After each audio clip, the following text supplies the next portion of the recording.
Dámy a pánové, tady máme hlavního traktoristu Jirku Poltina, podívejte, jak jede. Úplně zapálený do toho, jo.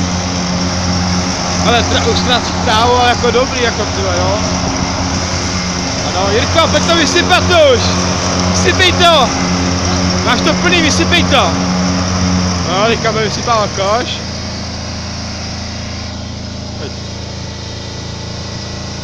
Půl minuty na to.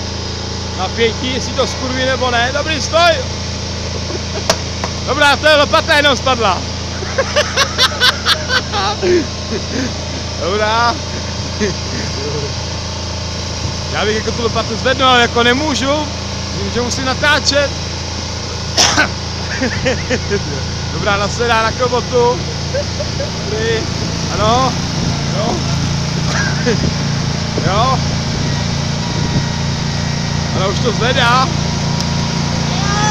Teďka máš na to, pojď! Dobrá, zvednu to. 2 metry nad hlavu.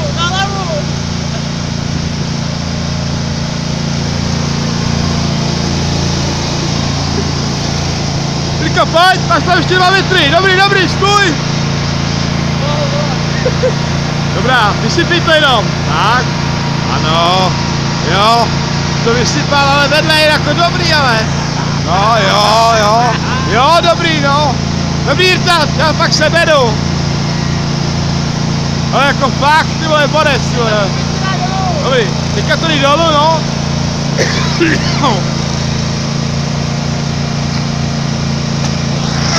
Jo, fakt dobrý, ty vole.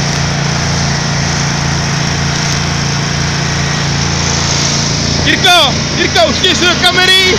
Dobrý, hele, tak super, řidi si jednička, vole, udělej jakhle.